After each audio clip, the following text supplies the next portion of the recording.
you're going to meet the survivors who, in an instant, were caught up in an epic disaster. How did they make it, and what did it do to their lives? The search continues at this hour. Red Cross volunteers have been on the scene. It was a disaster that spoke to one of our most primal fears, the ground under your feet giving way. Fire in place, bridge collapse.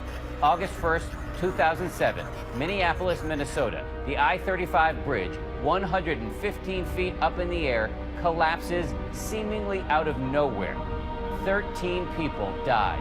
It was a huge national story and one that I covered personally. They're going to have to remove tons and tons of concrete and steel. And now, many of the people who survived the collapse are telling their stories of survival. I can see out my windshield, and I can see the bridge going down and all the cars going down with it. As part of a new ABC series called In an Instant. I heard a snap. I could see the roadway just going up and up. Which combines eyewitness testimony with vivid recreations to explore the heroism, the shock, the loss, and the will to live. I had debated taking a different route that day that would, kind of veer me off of dealing with the construction traffic. Lindsay Waltz commuted across the I-35 bridge every day, but at 6:05 p.m., prime rush hour, everything changed. I made it to about the middle of the bridge when I heard a snap, a beam, a clank. It was a very distinct sound of metal just snapping in half, and I was in an immediate free fall.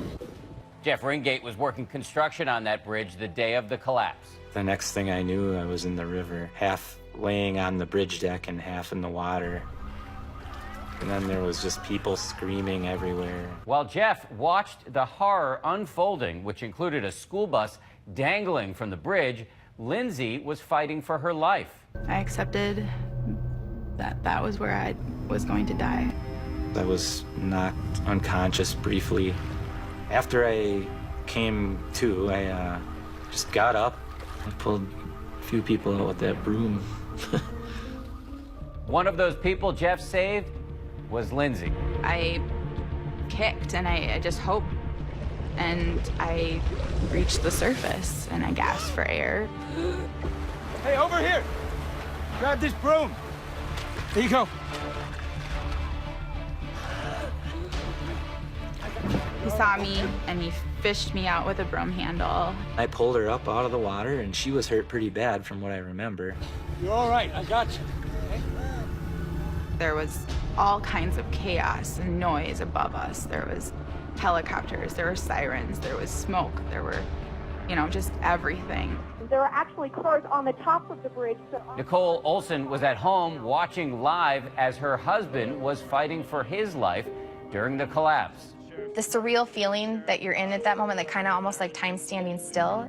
She described her enormous relief when she finally saw her husband on TV. Look, there! Oh. Thank you, God. I just was hysterical because there he was. One common thread among the survivors, they all helped one another, as Gary Babineau told me after the collapse.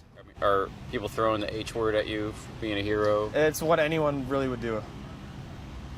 In a time like that, you gotta help the people that need it the most. During an investigation, the NTSB cited a major design flaw in a plate that held sections of the bridge together as the cause of the collapse. The new bridge reopened a year later, and Jeff had a hand in the construction. I worked on that project, and they worked 24 hours a day, 7 days a week on that job until it was done. A little more than a year after the deadly bridge collapse in Minneapolis, a new bridge opened today. Today, all these years later, the gratitude of the survivors is palpable. Our baby was born 15 days after the bridge collapse, and it turned out to be a boy. Just the other day, I was laughing uncontrollably. And I was like, whoa, I haven't done that in a while. So life is very different. I think I've finally put the pieces back together. I'm so incredibly thankful that I'm here to see them and to be with them and to be there for them. It made me really appreciate what I have.